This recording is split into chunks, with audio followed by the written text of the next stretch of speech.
সাংবাদিক সাগর রনি হত্যাকাণ্ড সহ বহুল আলোচিত 5টি হত্যাকাণ্ডের তদন্ত ও বিচার অগ্রাধিকার ভিত্তিতে ও দ্রুততম সময়ে নিষ্পত্তির জন্য সহায়তা প্রদান করা হচ্ছে। সন্ত্রাস দমন আইন ও ডিজিটাল সাইবার নিরাপত্তা আইনে দায়েরকৃত মিথ্যা হয়রানিমূলক মামলাগুলো প্রত্যাহার করা হচ্ছে। সাইবার নিরাপত্তা আইন সহ বাংলাদেশে বিদ্যমান সকল কালো আইনের তালিকা করা হয়েছে। অতি সত্বর এই সকল কালো আইন বাতিল ও প্রযোজ্য ক্ষেত্রে সংশোধন করা হবে। সম্প্রতি আমরা বলপূর্বক গুম থেকে সকল ব্যক্তির সুরক্ষার জন্য আন্তর্জাতিক কনভেনশনের সনদে স্বাক্ষর করেছি। ফলে স্বৈরাচার দ্বারা প্রতিষ্ঠিত গুম সংস্কৃতির সমাপ্তি ঘটানোর জন্য আন্তর্জাতিকভাবে আমরা প্রতিজ্ঞাবদ্ধ হলাম। এছাড়া আমরা ফ্যাসিবাদ শাসনের 15 বছরে গুমের প্রতিটি ঘটনা তদন্ত করার জন্য পৃথক একটা কমিশন গঠন করছি। যেসব পরিবার তাদের নিখোঁজ পিতা, স্বামী, পুত্র এবং ভাইদের পাওয়ার জন্য বছরের পর বছর যন্ত্রণার সাথে অপেক্ষা করছেন, আমরা আপনাদের বেদনায় সমব্যথী। আয়নাঘরগুলো বন্ধ করে দেওয়া হয়েছে এবং সেই সাথে বের হয়ে আসছে ফ্যাসিস্ট হাসিনা সরকারের গুমের শিকার ভাই বোনদের কষ্ট ও যন্ত্রণা গাথা।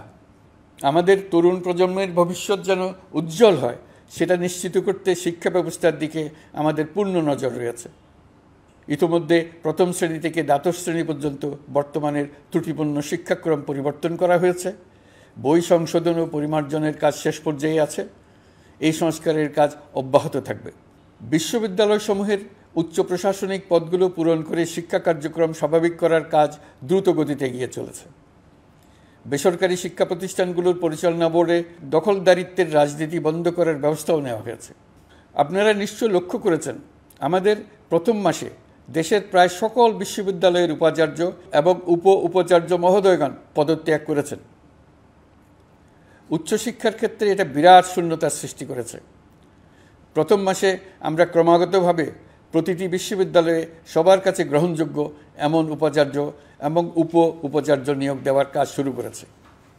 এর ফলে সকল সরকারি এবং বেসরকারি বিশ্ববিদ্যালয়গুলোতে নতুন উদ্যমে কাজ শুরু করার পরিবেশ সৃষ্টি হয়েছে। সংবাদ মাধ্যম ও মত প্রকাশের পূর্ণ স্বাধীনতা ইতিমধ্যে নিশ্চিত করা হয়েছে। আমরা সবাইকে বলে দিয়েছি, আপনারা মন খুলে আমাদের সমালোচনা করুন। আমরা সবার মতামতের প্রতি শ্রদ্ধাশীল।